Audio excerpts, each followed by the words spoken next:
This is KOFA Yuma on 94.7 FM, online at kofaborderradio.org, and on the KOFA app, a listener-supported service of Arizona Western College since 1970. Thank you for listening. What's Up Yuma is next. It's 10 o'clock. One of our donors, Rebecca, shared, "As a flight attendant, I love listening to Border Radio when I'm home in Yuma. But the best part is I can take it with me on the app when I'm away. Border Radio lets me carry a piece of home wherever I go." Join listeners like Rebecca by visiting donate.borderradioaz.org and contribute today.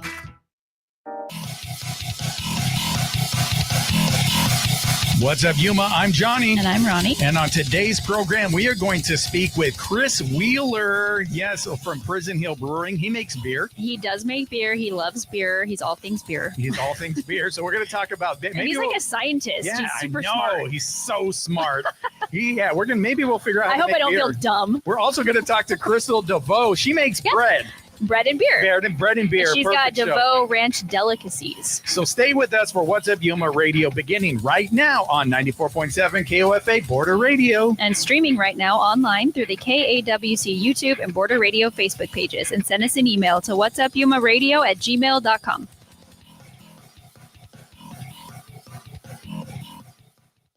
What's Up Yuma with Johnny Porter is sponsored by Yuma Electric Service, LLC, serving the Yuma area for more than 25 years. YumaElectricServiceLLC.com. Chili from Philly, unique Papa Giorgio from Yuma. What's up, Yuma? Welcome back to another episode of What's Up Yuma Radio. I'm Johnny. And I'm Ronnie. And today we are joined by the man, the myth, the underwriter.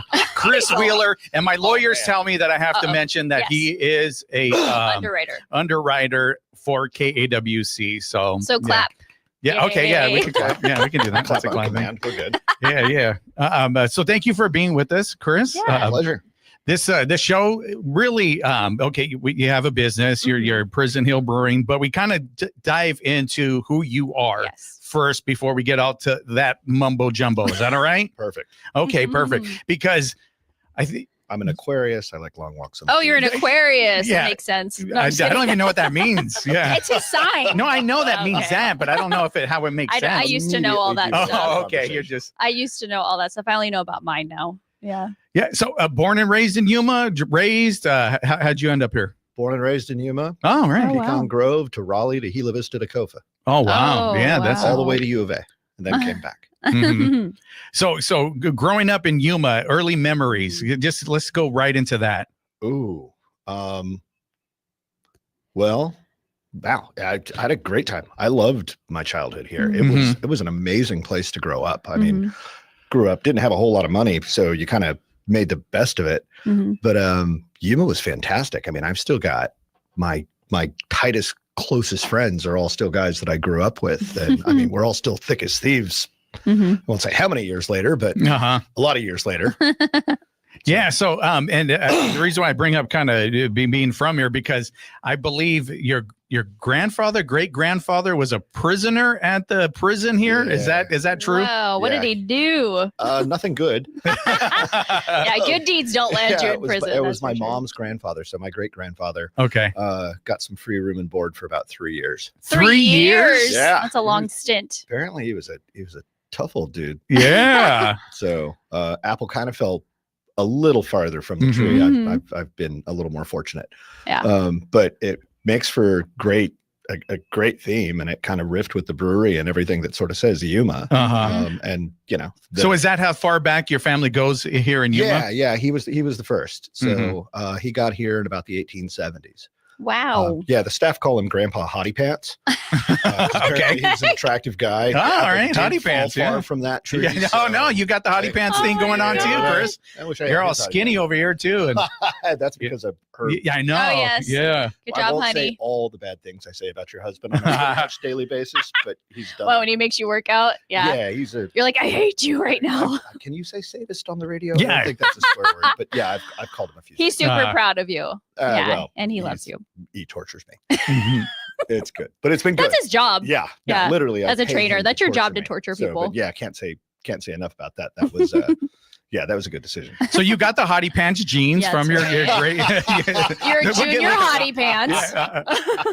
You love growing up here in Yuma. Okay. Mm-hmm. Were you always into, and I'm going to read this off of here, neurobiology, psychology, and chemistry? Was that something that, as a kid, that stuff like you were gravitating towards? No, chemistry, stuff like that, because that's what you went to school for, correct? Yeah. So I'll kind of go out there and that I was always kind of a dork. Mm-hmm. So I like the techie stuff. I like the science stuff. But when I got to school, I started studying psychology, and I kind of got into the biological side of it. Oh, so psychology first. So I got the BS in psych first. Oh, and nice. I just realized I was pretty ill-equipped to deal with some of the biology and the physiology of what was causing it. So started taking some molecular and cellular biology courses to kind of verse myself with that, and got a research position. Then realized that the MCB portion wasn't quite good enough to understand everything that I needed. So I started taking some auxiliary chemistry courses. And by the time I finished everything, I had the 2 degrees pretty much locked in, the MCB and the psych, and I was a couple of classes away from the chemistry degree. So I just posted a summer chemistry degree, and then I went into neuro and grad. So what were you trying to figure out? Like 3 little letters there. I'm like, I can't keep up with you. Me and Johnny are like, all the people here on the college, they know what they're talking about. They're like, oh, easy. Yeah, they got it. I'm just saying, great conversations, by the way. It's fantastic. So what were you trying to figure out? You said you started in psychology, but you couldn't figure something out. What were you trying to figure out? So like what's wrong with you, or like the what's wrong with chemicals in our somebody? brain? Yeah, like exactly. get down into it. This is interesting. Yeah. My particular emphasis was in fact, my graduate work was all in vision and motion detection. So I worked to characterize vision and motion detection in insect model species by basically taking out little pieces of brains and designing them as circuits and figuring out how vision is registered in the brain. That's the dumbed down version of exactly what it is. I mean, it is a mouthful. It's all dumbed down version. I'm like, that's so high tech. Vision and motion You got to dumb it down a little bit more. Me and Johnny are not college graduates. So it's vision and motion detection and Paraplanetus americanus, study of the insect mushroom body and visual neuropil. Wow. My dissertation. So like that's what interests you. So was that That's really was that cool. interesting for you, or? Beer interests him, he says. So, but originally, like, why that angle though? What drew you to that? Yeah. It was the researcher that I managed to get in with. I was fortunate enough to study with a guy that had just won a MacArthur Fellowship. And if you're familiar with any kind of massive grant, it's called the Genius Award for a reason. It was literally one of the world's preliminary neurobiological researchers, and I got selected to work in his lab, and so it would have been foolish to really pursue anything outside. Oh, gotcha. Exactly. So he put me where I was needed, and I learned a lot. And I learned that you can sleep in 15-minute increments over the course of 24-hour days and still go to school and hold down a job. And wow. So you were really dedicated because you got this opportunity. 45 people waiting for my place if I didn't cut it. Wow. Really? Yeah. It was cutthroat. So it's cutthroat. There's something that you look forward to, that people want, and you got it. And you would sleep. You really 15 minutes? I would sleep in my lab, eat in my lab, work by my rack. And that's crazy because, like, Bo, my husband, woke me up an hour early this morning, and she's still grumpy about pants. I'm still upset. I lost that hour of sleep. I'm so tired. Like 15 minutes. That's crazy. Yeah. No, you get pretty acclimated to the lack of sleep and being able to function on it. So grad school, like everything I learned in there, still serves me really well. That's awesome.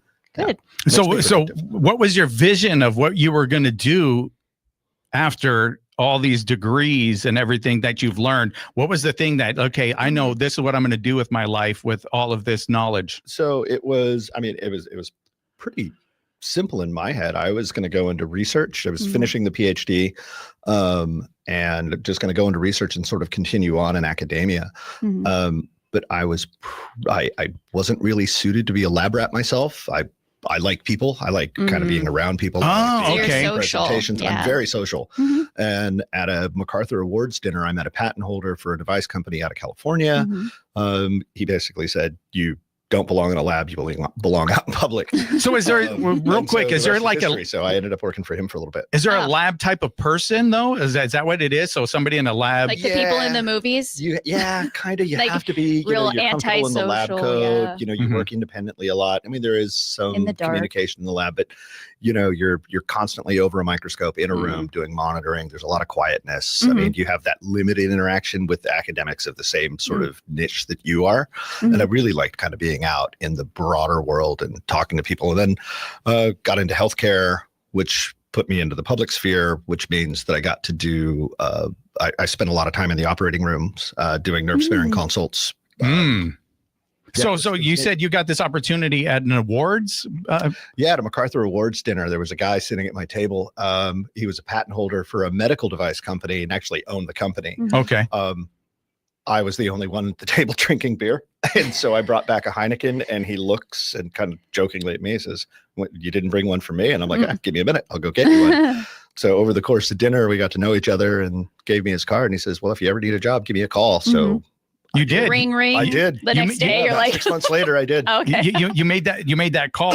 And so that path led you to owning your own medical, that medical device? Is that you got into? He needed a distributor for his products in Southern California and was already partnered up with a guy out of Phoenix that he set me up with. Ultimately, he spotted me the money to start my half of the company, just on good faith. So we opened up Southern California, started distributing for that, picked up a couple other companies, got into building operating rooms, got into doing efficiency consulting, ended up in about 13 states when we finished and sold. Wow. So in 2009, 2010. So, so you owned them, and then that's what you sold to start your new venture where you're at now. The big healthcare companies really did only buy my contracts. Okay. Just wanted the access. So we sold to a company out of Canada that's been sold a couple of few times. So the companies, the original company that we started is still around, but it's just been sold and resold and absorbed and reabsorbed. And so what was that job like? Was it stressful? Was it cool? Great. I mean, I ended up getting out of it. I kind of get you spend too much time in healthcare, you get disillusioned. There was a lot of insurance. There was a lot of bureaucracy. It got to be, there was a lot of egos. It got to be a lot. So selling the company was great. Plus I had my son and I was working 70, 80 hours a week. Wow. He had Danny's. And I just wanted to spend more time with him. I want to spend more time with family. Yeah. So how old are you at that point? Yeah. I was 34, 35. About 34, you're successful. You own your own business. So how did beer come into place besides buying the guy a beer? Drinking it. Drinking it and then buying the beer at the. Saved me in a lot of different ways. Because is it the chemistry background? Is it like a little of both? Yeah, exactly. Is it like that's probably what makes your brain like, ooh, I want to know how this works and like how do you dirty little secret? We're gonna get a dirty little secret right now. Oh my gosh, we get an exclusive. So I started brewing beer in high school because I didn't have anybody that I knew that was 21 to go out and buy beer. Are you serious? So I ordered the kit out of the back of Rolling Stone magazine and then just below the kit was the bottling kit. And all you had to do was check a box and say, hey, I'm of legal age in my state. And I didn't figure it out. All you had to do was check a box? Literally, Rolling Stone. Wow. Did the thing. Yeah. So brewed it. Things were so cool back then. Yeah, I know. The good old days. Wild, Wild West. Yeah. And, for $30, you could brew a gallon and a half of beer and it's all for bottle it me. yourself, and it's all yours. Yep. Nobody wanted to drink it because everybody was drinking the others. Yeah, they could go buy it. They had friends that were 21. Like, I'm not buying anything that these guys made. Yeah, exactly. So, and then I just kept brewing through college. So wait, let's go back to. That's I want to really go. So were you being like pretty secretive? Like your parents didn't find out? Your grandparents? Like how did this happen? Good Lord, no. I know they would be like, but how did you do it? Like where'd you where'd you hide it? Under your bed? I mean, we were all latchkey kids, so me your too. parents worked. Yep. Yeah, like all of us. So, that was the totally. years of the latchkey Now it's kids. too scary for that. Yeah, it takes an hour and a half to boil some water, get it all boiled up, add the ingredients to it, mix it up, and then put it in the big fermenter, tuck it in the back closet in the room that nobody goes into. and then let it ferment off for a few weeks, and then take it, wait till they're gone, bottle it up. Wait till they're gone again. Yeah. Wow. So, Wait till they're gone. Yeah. Where did you get the bottles? Did you use like we ordered them directly underneath the brew your own beer. It was there was a bottling. It was another box. Oh, Same company, two ads. Another box. Yes, I am 21 for sure. It just said legal drinking age. Legal. I think some of the states were still 18. Yeah. Some were 18, 19. So it's just like, we'll just make it. Sure, why uniform. not? So that was the first time. Was it? Do you remember tasting it for the first time? It was delicious. It was good. Yeah, you made really good beer back then. Well, I mean, it was kind of pre-made. You just dumped a powder in a boiling water and like hope for the best. Yeah. Okay. Hope it works. Yeah, and for it did. later. It definitely did. So you were doing that, and that was some interest in that then, right? Because did that kind of. Oh no, I'm shocked. I can tell you have like that business. There were points mind. where we couldn't give it away. They're like, this tastes like dirt. Yeah, there was like, this tastes like tree bark, and because a lot of it was really dark. They didn't really offer light beer kits back then, so it was pretty dark, amber to stouty. Oh my! So then I got to ask, did that help?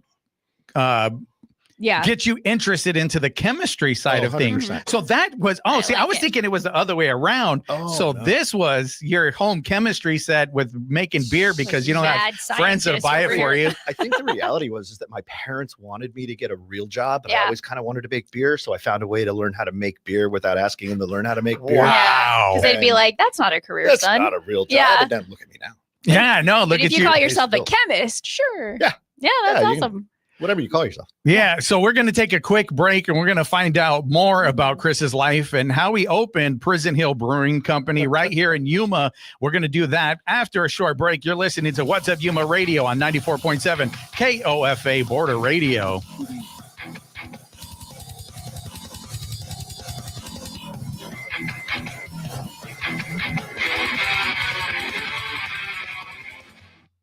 What's Up Yuma is sponsored by Yuma Electric Service, LLC, serving the Yuma area for more than 25 years. Specializing in residential and commercial wiring, services also include EV charging unit installs and solar-ready service panel upgrades.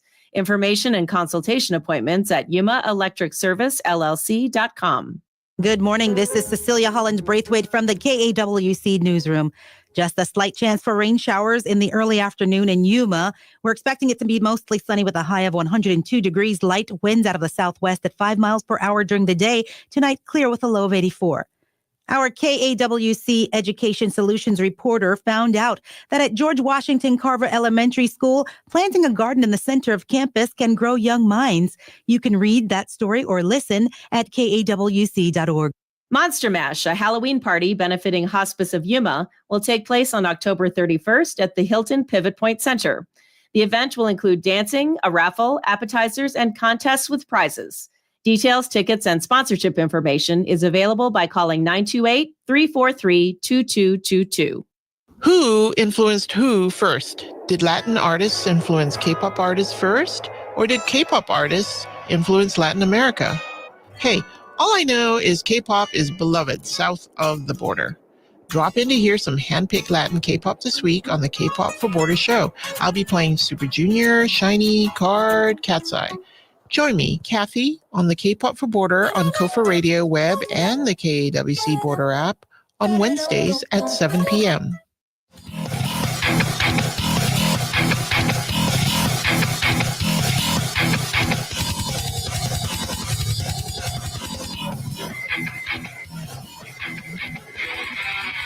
What's up, Yuma? Welcome back to What's Up Yuma Radio. We are here talking to Chris Wheeler of Prison Hill Brewing Company. And I found something out that I didn't know. I thought it was the other way around because I heard you were into chemistry. So, okay, now you found your way out. You have a business. You sold it. You have money. How did the brewery come into a play? Did you mention I had money? Well, you had some money, like I'm saying, because you need to start a brewery. So yeah, that's what I'm saying, right? Exactly. I had two partners early on, Amy from the Pine House and Nathan. Also, he was from the Ailment, and he had a line on the building. And Amy knew the industry, and I knew how to make beer, and I had enough money to put forward, and so I built a brewery. Why not? Yeah, because, I'd been working for the Y. I'd finished that project. That's why I originally met you, was when you were at the Y. Yeah, so I got tasked with building that new one, from moving it to 4th and then moving it over to 32nd and expanding it. So that was fun. I was an ops guy by trade, so that's generally what I was doing with the other company. So finding ways to make that work was sort of old hat. Plus, having the hospital as a good partner, which I managed to finagle at the time, made a lot of sense. But I already had the healthcare connections because my company did most of their ORs originally when they were built. So there was a little bit more beer history, though, when you were in Tucson, correct? Oh, I worked at Nimbus Brewing. Okay. Nimbus? See, okay. So you had a little bit of knowledge there. What'd you do at Nimbus? Everything. Squeegeed floors, bartended, assistant brewed, occasionally burned grain, burned beer, made beer. Nimbus was like the wild, wild west of brewing. Wow. It was like, if you had some free time and you had a little bit of a brain and you could pitch in and help, you did. But it was great. Nimbus was still there. We were a hodgepodge of people. I mean, we had engineers, chemists, psych people, aircraft mechanics, an ex-professional wrestler, wow, a handyman, a chef, an accountant. The unifying thing was that we all loved beer and we all made beer. And so, you pitched in when you pitched in, and I can imagine those parties. Like, oh, it was interesting. There was. Yeah, those were days. So Nimbus is still around? No, Nimbus was sold and then rebought back and then ultimately closed down when the guy that bought it the last time, he passed away, and then there was a bit of a divorce. It was kind of really hairy. But yeah, it's been liquidated. I still have some old Nimbus posters and tin tackers though. So were they like up and coming though at the point in time where you were there? Like they were kind of the big deal. When we were there, we actually had more points of sale, more outlets. We were on more shelves than Sam Adams was at the time. Wow. Yeah. So we did. It was fun and it was growing. I mean, it was the early days of the industry. So you did that in Tucson. So then when you came here, that's when you were at the Y? Is that how it kind of worked out? No, so it was research and Nimbus, then graduation, Pacific Biomedical. Oh, okay. So then, all right. Sold that, came back to Yuma, took about a year and a half off, and then finally caught up on some sleep. Finally caught up on some sleep. Yeah, 30 minutes instead of 15. With the family and the kid, and then took the job at the Y, which was insane because I didn't know anything about nonprofits, but that was fun. And then as I got the Y open on 32nd, I started building the brewery before I left the Y. Oh, okay. Yeah, so I already knew that transition. Was your plan only brewery or restaurant? No, actually, I was thinking that I was going to move back to Tucson and figure out something else and, go into some kind of consulting. But the brewery opportunity opened and I'm like, well, this sounds fun. It opened with Nathan and Amy. They wanted, I remember back in the day, Nathan got the building, right? Yeah. He had the line on the building and Amy had the industry knowledge and I knew how to make beer. So it all kind of was like, it was like peanut butter and chocolate and somebody that was hungry. It was like just totally good.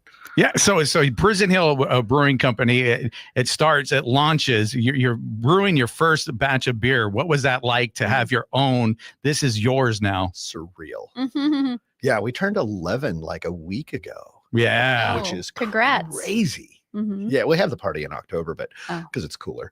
But yeah, like 11 years in a blink, like just completely flew by. It was amazing. And then I got really fat.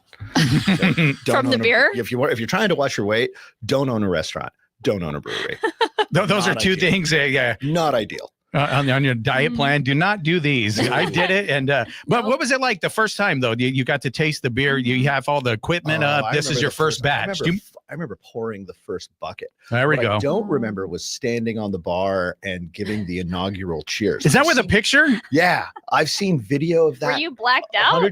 No, I was stone cold sober. I mean, I was functioning on like no sleep. Yeah, that's why. But I think the moment was so surreal that I raised my glass up and I've seen it, but I don't remember saying the words. It was just that out of body experience. Yeah, that's surreal. It was just that amazing. Like, this is happening. Was the moment we did it. We got it open. It was crazy.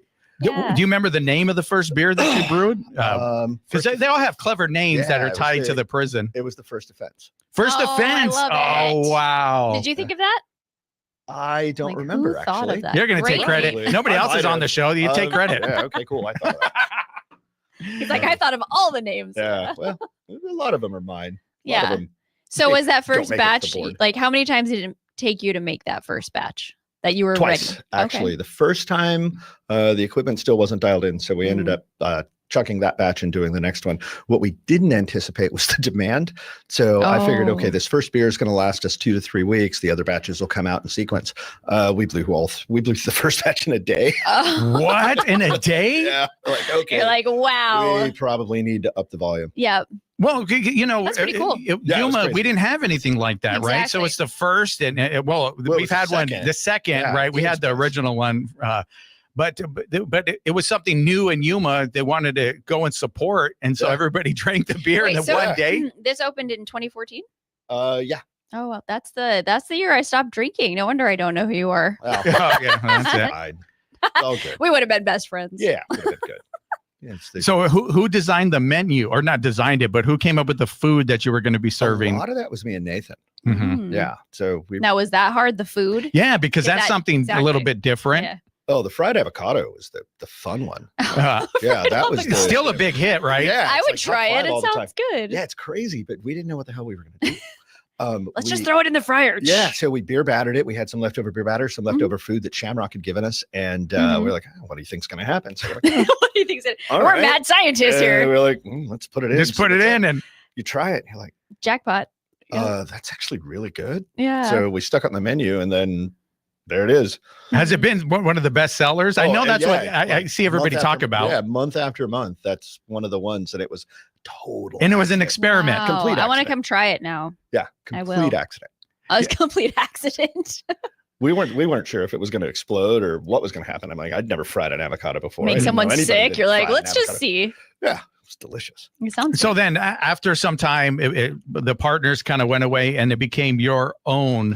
You 100% own it today, right? Yeah. So I bought the remaining interests out in 2020, Mhm. and I've been doing it ever since. Wow. Mhm. Yeah. So it was Do you find that easier that you own it all, or do you miss your partners? yes and no. I mean, Nathan is we've got the prison to prison run coming up, and his company is one of the sponsors. So Nice. I still work with Amy on the downtown merchant side. Mm. So it's nice. She still has the Pine House. She's partners with another very good friend of mine. And so there's I miss it, but it is really nice to be able to make the final decision and not just kind of have to go back and forth on it. Exactly. But yeah, no, I feel like it's I'd nice be to like see that. everybody actually doing really well. She's Yeah. doing really well. Yeah, like I love seeing everybody downtown doing really well. Yeah, That's it's so great. thriving. Yes. Yes. Yeah. Yeah, So- and that's strategic because you said there's the downtown. What's it called? Oh, the Downtown Merchants Association, Mhm. Downtown Yuma Merchants Association. So I do a lot with them. Yeah. So you're a big attraction for downtown, I would assume. I like to think downtown is its own, becoming its own attraction in its own right. We just had another bar / speakeasy kind of open downtown. So seeing businesses come in when there was a lot of vacancies, 11 years ago, it really. How much has it transformed? Oh, it's night and day. So like compared to pretty what it was. full. Yeah, there's a lot of really good boutique shops Yeah. down there. It kind of gives you the opportunity for retail. There's some professional stuff. You got the bars, you got the restaurants. Making a downtown a destination has been a big push. Mhm. And that's something you really push for, right? Oh, 100%. So one of the things we talked about a while back, and I want to see if there's any traction or possibility of this thing happening, to be able to like open carry on on Main Street for block parties and stuff, like going from one place to another, like they do in Vegas. So the in and outs are really, that comes down to some state laws that are pretty hard to circumvent with respect to licensing. I've worked with the city on this and one of the assistant city attorneys quite a bit to see about doing If that. there was any wiggle room, try to figure it out. Yeah, we've tried, but it gets a little bit gnarly with insurances specific to the establishments. Gotcha. And the municipalities and going in and out. And Yeah, it makes It's a sense. hard thing to do. Vegas is a special kind of animal. Yeah. Well, so Nevada has different laws then. Oh yeah.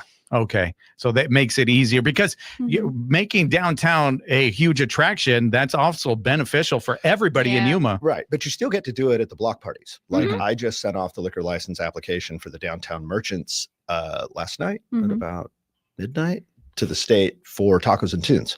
So that'll have a beer booth. You'll be able to have a beer booth. Yeah, you could do it there. Walking up and down the street, carrying a beer, drinking a beer, enjoying the music. But you're not going to be able to walk into establishments with it. Gotcha. That's so you can walk up and down. Yeah.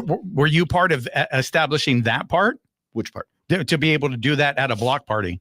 Well, the city was doing it before. The city was they're already doing it to grant DIMA, the downtown Yuma merchants, the permission to sell the alcohol at those events, and that's the sort of the primary fundraiser where that organization gets its money. And so, okay, I got 2 more questions for you. Shoot. One, what is your favorite beer that you've brewed since you've been open?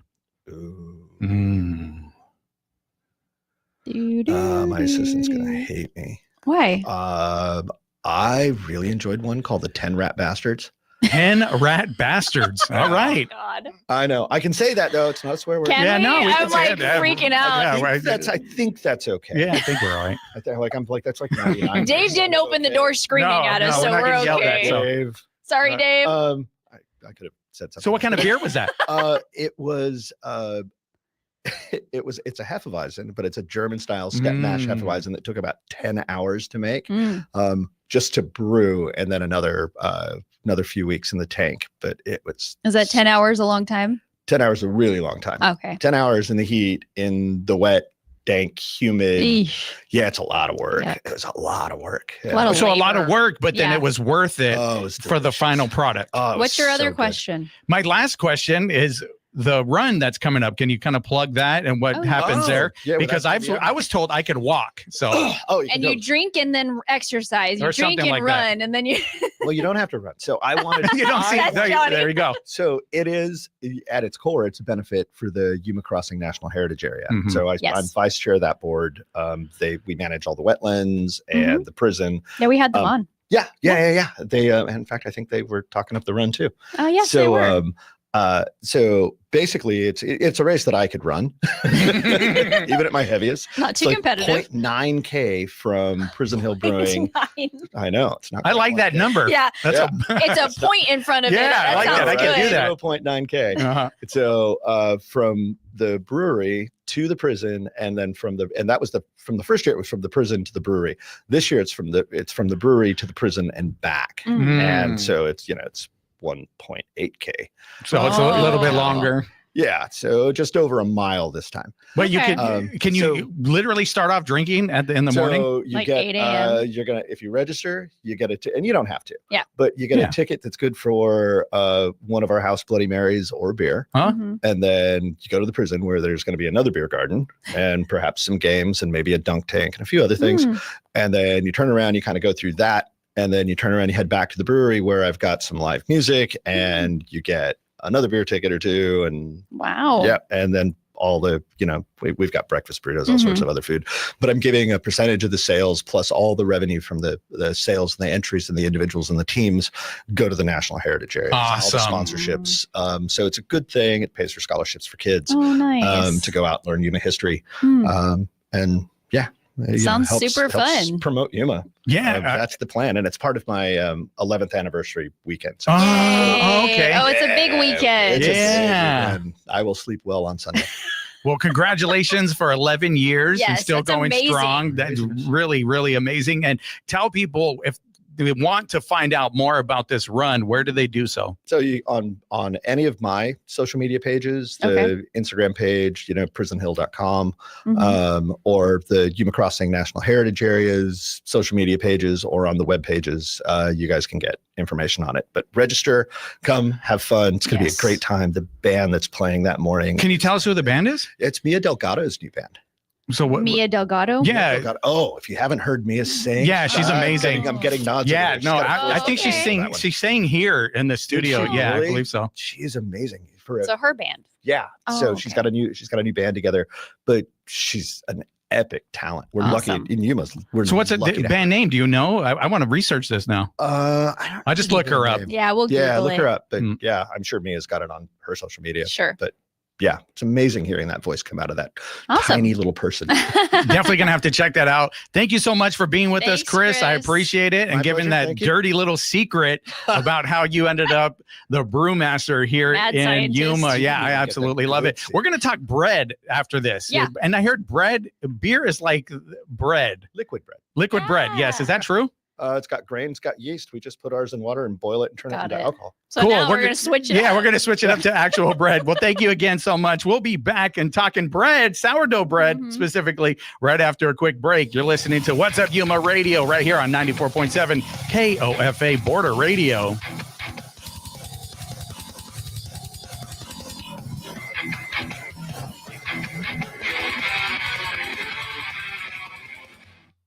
The Mexican Consulate in Yuma is presenting the exhibition Retrospective 1988 to 2021 by artist Antonio Munoz, representing more than 33 years of the artist's work. The collection can be experienced from 7 a.m. to 6 p.m. weekdays through September at the Cesar Chavez Cultural Center in San Luis, Arizona. For KAWC News in Yuma, I'm Lou Gum. Public health advocates in Arizona say achieving health equity, making sure everyone has access to the resources they need to be healthy, won't be easy, but they're committed to the challenge. With one of the highest uninsured rates in the nation, Arizona's vulnerable communities already face major risks. Elena Burr with All Thrive 365, a group helping plan next month's Arizona Health Equity Conference, tells the Arizona News Connection climate is a deadly factor. Arizona leads the nation in heat-related illness and death. We experienced over 600 deaths in 2024 alone, and that was just within Maricopa County. Our climate disproportionately affects low-income residents, unsheltered individuals, and older adults. Public health officials from across the region will gather in Phoenix in October to discuss solutions. Organizers say the issues from access to care to environmental stress disproportionately affect under-resourced communities statewide. The conference is expected to draw more than 500 participants. For KAWC, I'm Lou Gum. Hi, Daryl Brogdon here, host of the Retro Cocktail Hour, inviting you to join me for the music that's always served up shaken, not stirred. Whether it's TV crime jazz or tiki tunes, space-age bachelor pad music, swinging soundtracks, or other incredibly strange music, it's on the Retro Cocktail Hour. Saturday evening from 7 to 9 on Border Radio, KOFA. The City of Yuma presents Tacos and Tunes, Yuma's annual food and music festival on Main Street, October 3rd and 4th. Along with multiple taco chefs vying for awards, the two-day event will include a variety of live music performances, a classic car show, and a michelada contest. Event schedule and information at yumaaz.gov/events. What's Up Yuma is sponsored by Sunrise Cleaning, serving the Yuma area's residential and commercial cleaning needs. Sunrise exclusively uses eco-friendly cleaning products and provides specialty services such as solar panel, carpet, and RV cleaning. More information and appointment booking at sunrisecleaningaz.com.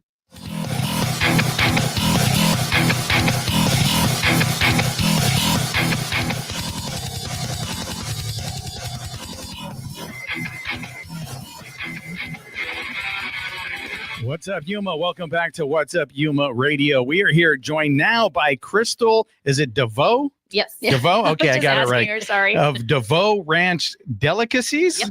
So you have more than one delicacy, Yeah. right? Because there's an S on that, and I've learned that in English, and that means more than one. That's plural, right? Wow, Chris's brain is rubbing off Yes, on I'm you. getting smarter already with Chris. Thanks, Look Chris. at that.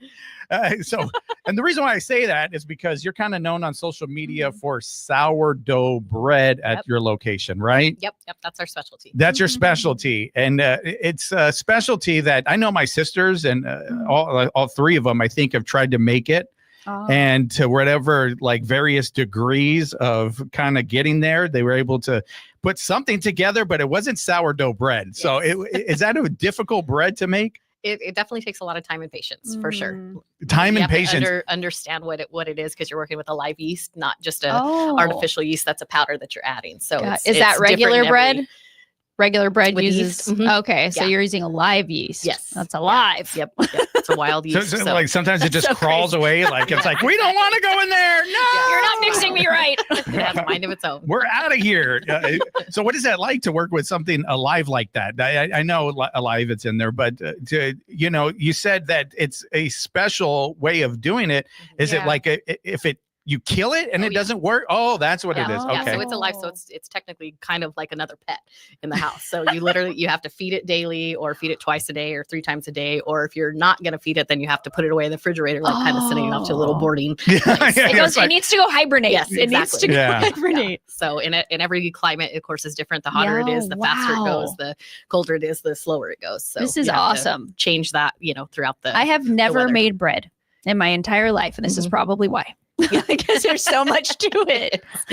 So are you from here in Yuma? No, I'm actually from Tucson. You're from Tucson, from Arizona. That's okay. That's Yeah, close that's enough. okay, so right? that's okay. That's all right. I'll allow it. Yep. So what brought you here to Yuma? I've been going to the dunes since, before I was born, and I met my husband out in the dunes, and he was in the Marines. He's over here. Shout out to your husband real quick. He came to support you. Yes, he did. He did. He also helps cook, right? Yep, absolutely. yeah. He's known as the Muffin Man. The Muffin Man. He grills all the English muffins and Oh. does all the deliveries, most of the deliveries. Just my little backbone, my extra support. Awesome. So you're going to the dunes all the time. You're driving through Yuma to get there, right? Because it's technically California, but whatever. You're doing that. So you just stopped one day and they're like, hey, kind of like it here. Like, how'd that happen? We were in the dunes on Halloween, and it was my first trip without my parents, and I was camping with friends, and I How old are you? Sean. Oh, 20? Okay. You're 20 at this point? Okay. And then you met him? I think, roughly. Yeah. He would that's know okay. more. I don't even know. I'm terrible with dates. That's hilarious. I'm Yeah. the same way. My husband's like, happy anniversary. I'm like, oh, Yeah. yay, happy anniversary. I Do we definitely have need to mom phone ring a friend and real quick? few- on the She's show? all, how long few have we too been many married? questions. Phone a friend. Okay, so you're 20. Yep. You're at the dunes. Yep. You meet your husband. Yep. And then what happens? And then we just kind of started talking for a while. Our next trip was Thanksgiving, and then we ended up doing like long distance for a while. And then it was finally a point where I could kind of change what I was doing. So I moved here, found a job at Carla Renee's Fine Dining, which used to be the Pint House. Oh, So wow. started Okay. there You worked and- at Carla Renee's. I loved that place. Absolutely. Were you So, a cook? Server? I was a server. Yep, okay. Yep. Oh. So served there for years, and then started working at Nissan, and then did both places. Oh, wow. And then ended up having my son Braxton, and then didn't work at either one of those, and then that's where the bakery was created. So what did you do in Tucson? What was your At profession? that time, so I originally was a nail technician. I went to cosmetology school and did nails for years, and then I got allergic to the product. So oh my goodness. I couldn't do it. So any that just longer, kind of so- like happened over time, or like your Yeah, I body got in my became like, lungs. oh wow. Yeah, so then I had a. oh, you don't want to mess up with your lungs, yeah. way, Like and you I got to. just had rashes all over my hands, and So what was that like? You're like, I went to school for this. Yeah. This is supposed to be my career, and now you can't do it anymore. it was rough. It was, it's sad because it's something I always wanted to do. I had been doing nails since high school. So, that was a huge bummer. So then I was just kind of trying to figure out what I wanted to do. I was always kind of in the restaurant industry, worked as a server, worked in the kitchen, lots of different things like that. And at that time I was working as a registrar at a school, an online school. So that's when I had left that to move to Carla Renee's. Wow. Can you tell me a little bit about the early days at Carla Renee's? I think I remember Monsignor being there all the Oh, yeah. time. Is that true? Yes. Yeah, Yes. I could. I didn't go there often, but when I did, I loved it. And I think he was always there. Yes. What happened at Carla Renee's stayed at Carla Renee's. Okay. That was the rules. So yes. I've never been there. I honestly don't know if I've heard of it. I was probably not living here at the time. I lived in Phoenix for 10 years. yeah. But wow, sounds like a crazy place. Yes, it was a lot of fun. It was definitely fine dining. You had a lot of the fun folks there. We're not going okay. to name any names, but yeah, it was. So that was like a rule there? Like what happens Don't there? You can't say say who's anything. here. Yes. Yeah. It's like oh. exclusive club.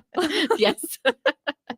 So I have one memory of that place specifically. I lost my passport there. Oh my God. Yeah, I think I drank too much. Why did you have it there? No, I had it in my wallet, and Okay. I don't know why I took it out. I was like showing somebody or something like that. Look where I've been. Yeah, it's like, and then it's like it's lost forever. So that's my one What a memory. bummer, I dude. know, isn't that horrible? I lost. I had to go get it and pay for another one. It was horrible. I love stories like that. Yeah. You're like, that was so bad, but let's laugh. So did you learn there like a little bit about the cooking? Is that where that came from? Or No, I did in high school. I did a little bit of culinary arts, and we had Cafe Diablo there. So we had like we ran our own restaurant, served the teachers and students and stuff like that. So that was kind of a little bit of background. And then once I got to Carlo Renee's, I just kind of was a server and kind of, just kind of took a lead and became the lead server. And then I would start bartending. I helped in the kitchen a lot. Chef Kyle. Well, was Kyle, was it really good friends? Spanky? Was his name Spanky or something like that? Yeah. Yeah. Okay, cool. Wow. Chef Spanky. Yep. So I saw him not that long ago in Phoenix or something. I think it was Oregano's. He was at Oregano's or something. Oh, I love that Yeah. place. So he comes back and forth, and I always ask him. He helps me with my costs still to this day. We're always cool. back and forth asking questions and stuff. So, so we're still really good friends. So you worked there, and then you said you had your son, or was that? My son was after I was no longer at Nissan, so then I had my son, and he was about 6 months old, and that's when we started the bakery after that. So, but I helped out. My friend, my really good friends with Amy. So when she did Prison Hill, I had a lot of history. I did HR and office manager at Nissan, so I was able to help her. I was gonna say, what'd you do at Nissan? Like sell cars? That would be no, I was hard. office manager, so payroll, HR, all the fun stuff, all the books, the taxes, all the paperwork. So you knew that side of it. So you said you helped her with the Prison Hill, or did you help her with Pint House too? Yeah, Pint House mainly, and then I just helped a little bit with like hiring and interviews and stuff at Prison Hill. Was there to kind of taste some stuff here and there, and that kind of stuff. So that would be pretty cool. You were at Carlo Renee's and then a Pint House, and you're still helping in that same location. Yeah.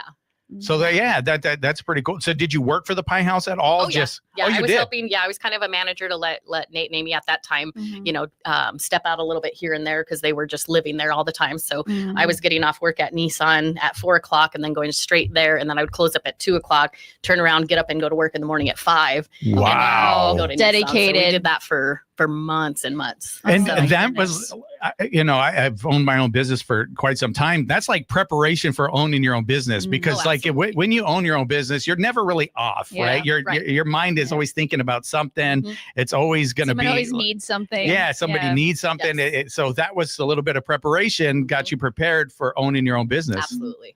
So did you know at that point that one day I'm going to own my own business? I had no idea.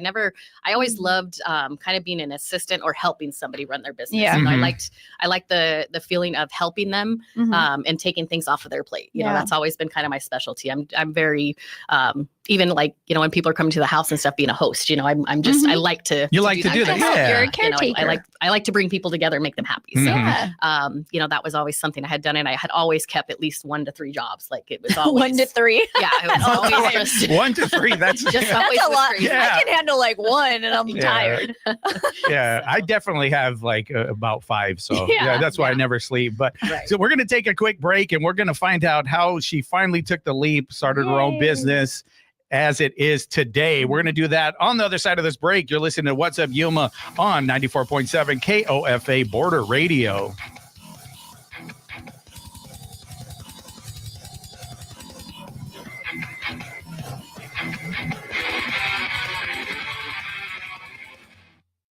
The KAWC Student Newsroom is funded by the Local News Initiative at the Community Foundation for Southern Arizona, the Scripps Howard Fund, and by generous local support. Thank you for supporting the next generation of public media.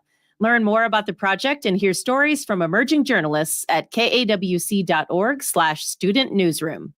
I'm Maria Hinojosa. Next time on Latino USA, our producer Tasha Sandoval takes us back to Colombia, what it's like to leave the United States and go back to the motherland. I think I want to prove something to myself. Is Colombia still home? And if it's not, can I make it home again? That's next time on Latino USA. Latino USA airs on Sunday mornings at 10 a.m. on KOFA Border Radio 94.7 FM. The Yuma County Library District provides activities and resources at its branches for people of all ages. Events include story time, citizenship classes, bilingual programs, crafts, author talks, and more. For more information about the activities and calendar of events, plus other in-person and online resources, visit yumalibrary.org.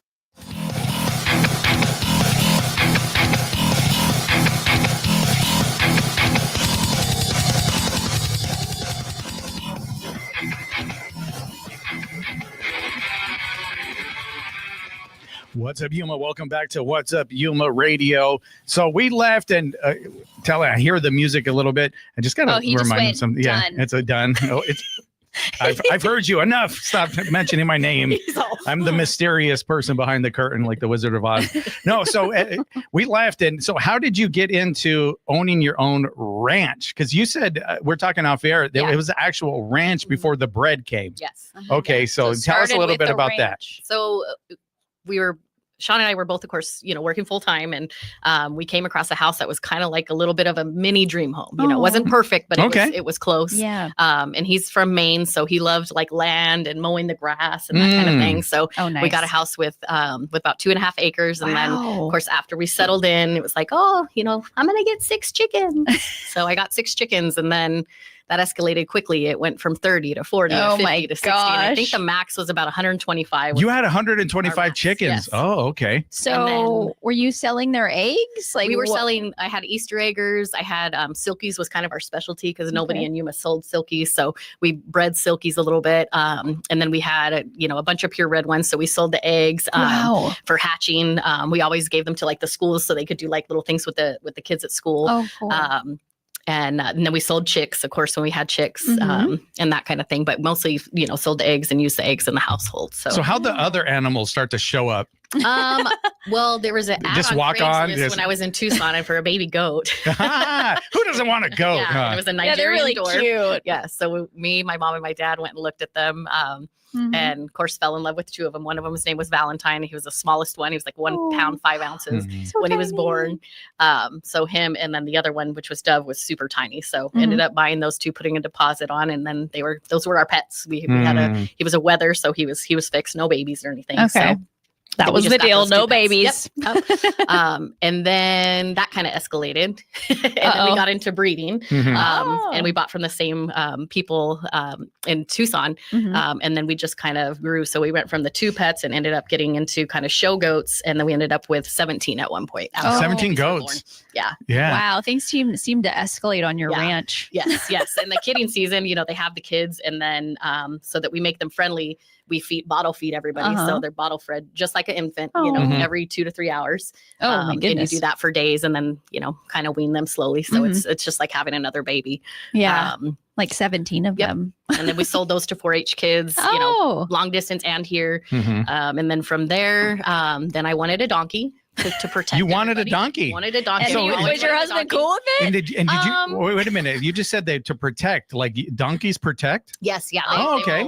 If something like guard dogs. Oh yeah. They will stomp a coyote down. They will. Oh they will wow! I want a protect. donkey now. Yeah. Oh, they're awesome. Like her name was Margarita.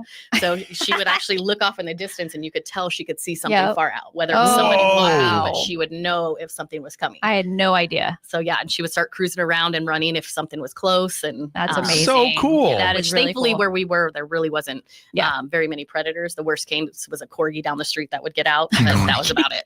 And when our sulcata tortoise would get out, but that's about it. Oh, there's another animal. So how'd you get this donkey? You just go out to YPG and say, "Come on, let's go." There's an actual program through BLM where you can adopt wild horses and the wild burros, and then they go through like a 2-week training program to make them safe for you to take home. So, I told my husband, I was like, we'll get a donkey, and I'll train her and get her. So we have this one picture where I'm literally like pulling her and she's not budging. Yeah, as stubborn as I was. Yeah, I hear donkeys could be stubborn. Yeah, they're like, I will not move. Yes, and she was really young. She was actually super young, and she was pregnant, but we had no idea. That was not planned.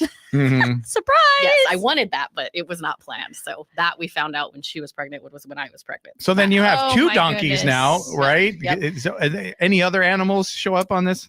We ended up with a sulcata tortoise that we had rescued, and he was about 75 pounds. And then we ended up with 2 baby ones that my parents had that were just getting bigger. So, their plan was always to put them at the ranch, which we found out later. So, so they were there. And then we had a jackrabbit that we rescued. And then there was a little show rabbit that we had rescued. Wow. Turkeys. We had about 6 turkeys. Wow. That's a lot of work. My mom had a farm for some time, so I know like this is a lot of work. Yeah, we mentioned the numbers. She didn't have quite that many animals, but she did have turkeys, ducks, goats, sheep, chickens, and on and on. That's a lot of work. Yeah, and quail. Forgot about the quail. Oh yeah, she had quail too. So how are you managing all of this? It was a lot. It was a lot because we were getting up and, when I was pregnant, Sean had to help me a ton with milking the goats and things like that because we milk them in the morning, milk them in the evening. So we had to do it twice a day. And then when kidding season was always, at the end of the year or beginning of the year. So I would always have to take time off of work, so I could be there when they were kidding. So, in case they needed assistance because Nigerian dwarfs are very prone to having issues when they give birth. So, and you're working through all of this too? Holy smokes. Yeah. So it was like, depending on the day, like my husband would go in, then he'd come back and then he would feed the goats, milk the goats, feed the animals. And, we would just kind of whatever the day was. And a lot of times my parents would always come down from Tucson to help, when it was kidding season. So, they were always like, oh no, I don't want to help with the baby goats. That was easy to talk them into. Yeah. Okay. So, all right. So you have the ranch, you got a bunch of animals. So how did the delicacies come into play? Did you start cooking them? Is that what? I was using stuff, like the eggs and the dairy all the time. Okay. My son was raised on goat milk, other than, of course, breastfeeding. But that was kind of his next step. He was having goat milk, and then we were using it to make ice cream and all those things. And we had You're being very resourceful. Oh yeah, exactly. Absolutely. It's stuff. All the things in our ingredients nowadays and in the grocery stores is just terrible. Yeah, no. So trying to get our family away from that as much as we can is, of course, always the goal. So.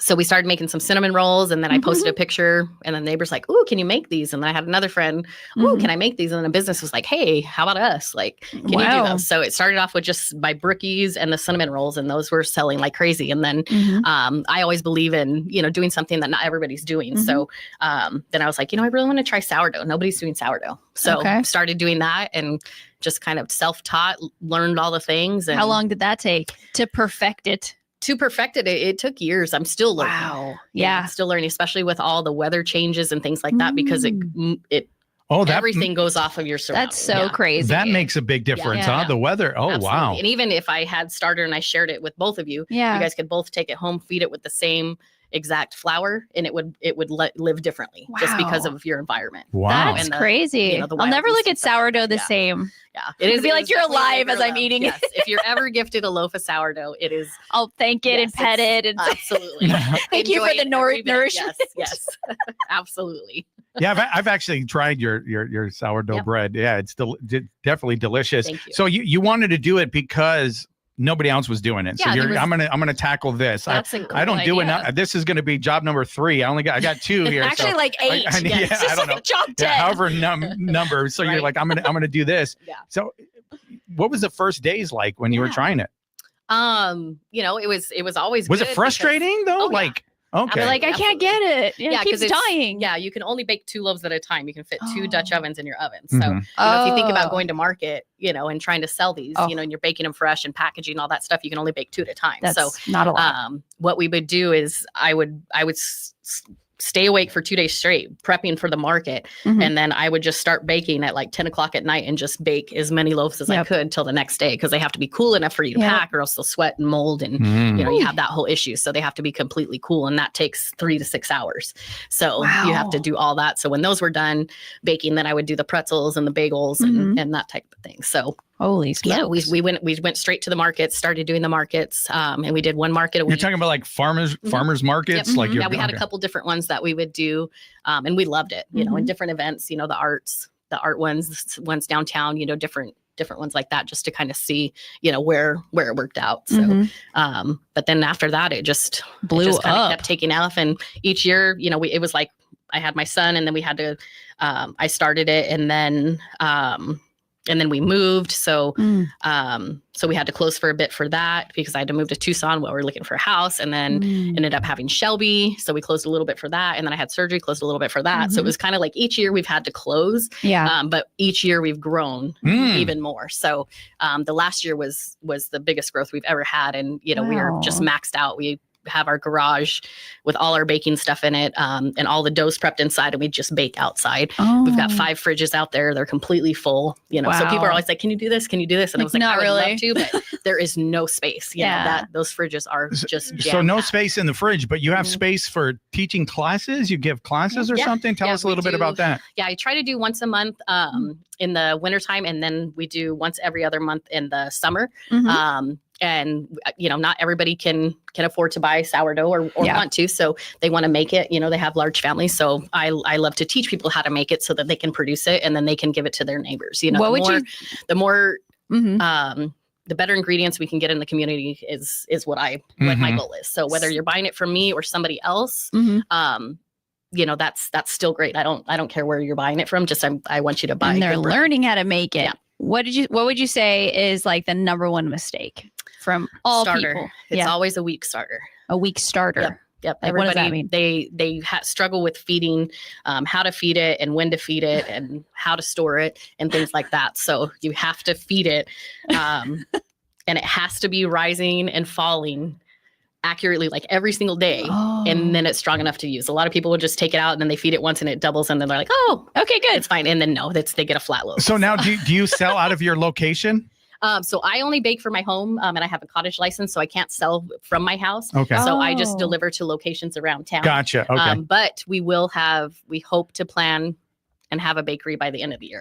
So that's on the horizon. Yes. Oh, what a cool okay. goal. And very cool. Yeah. So when you get that, you're definitely going to have to come back. Oh, can I have Absolutely. some bread? Yes. And we got to We're figure out both a hungry day. now. I'm like, I want to eat bread now. Yeah. Yeah, and we like today we start the dough. Very thankful for DJ. He's my right hand, so he's Thanks, prepping DJ. the dough right now. Yes. And then we start it Wednesday, and then we start baking it Friday because it's long fermented, so it has to sit. Well, thank you so much for coming on. I have carb overload from beer to bread. You know, so I got to go take a break. I gotta take a nap. Yeah, I just take a nap for sure.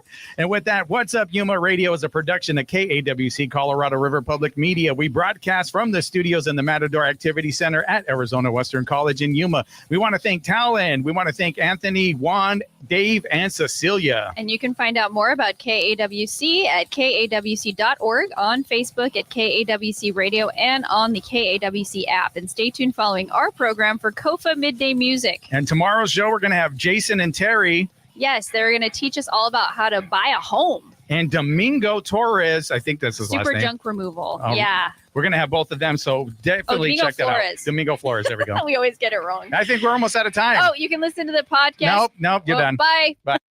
What's Up Yuma with Johnny Porter is sponsored by Yuma Electric Service, LLC, serving the Yuma area for more than 25 years. YumaElectricServiceLLC.com.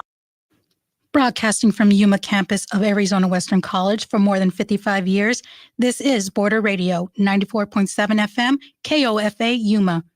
We also broadcast at 1320 AM in Yuma, at kawc.org, and on the KOFA app.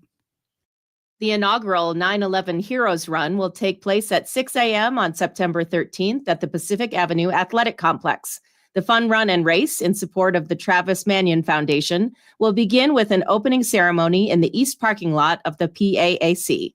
Participants can register now at 911heroesrun.org.